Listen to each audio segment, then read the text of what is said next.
Bonjour à tous et bienvenue dans ce nouveau numéro de Fit Santé. Aujourd'hui, nous parlerons essentiellement des hémorroïdes ou encore appelées coucou.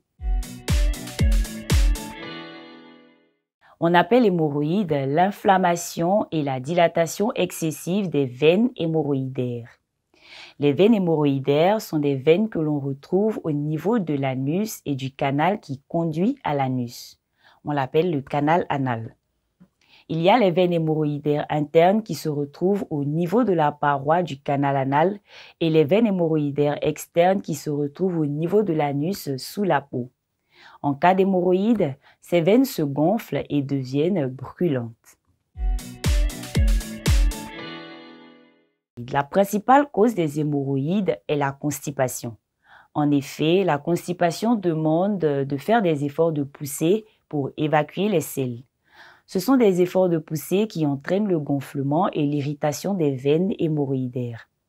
À côté de cette cause principale, on a des facteurs favorisant les crises hémorroïdaires.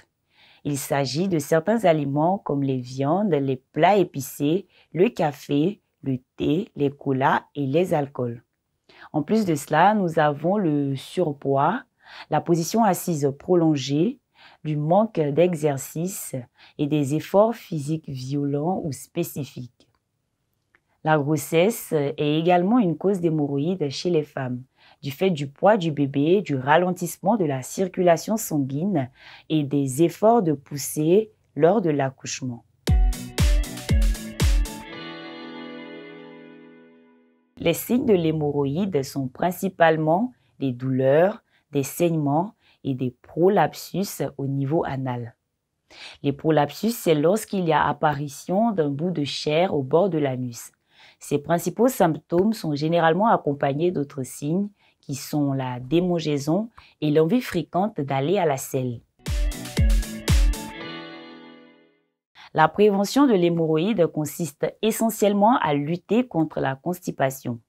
Pour ce faire, il faut boire beaucoup d'eau, il faut beaucoup manger les fibres afin que les selles ne soient pas dures. Les fibres, on les retrouve généralement dans les légumineuses, les légumes et les fruits. Il faut régulièrement faire du sport pour faciliter la circulation sanguine et la digestion. Il faut éviter la station debout ou assise prolongée en changeant régulièrement de position. Il faut éviter de manger les aliments qui vous constipent. Éviter de pousser trop fort pour évacuer les selles. Éviter de se retenir lorsqu'arrive l'envie d'aller à la selle. On peut traiter soi-même ces hémorroïdes en prenant du paracétamol en cas de douleur, en prenant une douche chaude pour soulager les démangeaisons et les douleurs, en utilisant de la glace dans une serviette pour soulager l'inconfort, en utilisant du papier toilette doux ou humide pour se nettoyer, en utilisant le doigt pour remettre à l'intérieur de l'anus le bout de chair qui est sorti, en évitant de prendre un anti-inflammatoire comme l'ibuprofène en cas de saignement, en évitant de prendre des antidouleurs contenant de la codéine car il entraîne la constipation. En cas d'échec du traitement par soi-même ou de persistance des signes, il faut consulter un médecin au plus vite pour un traitement approprié. Merci de nous avoir suivis et à très bientôt pour un nouveau numéro de Fit Santé sur votre télé.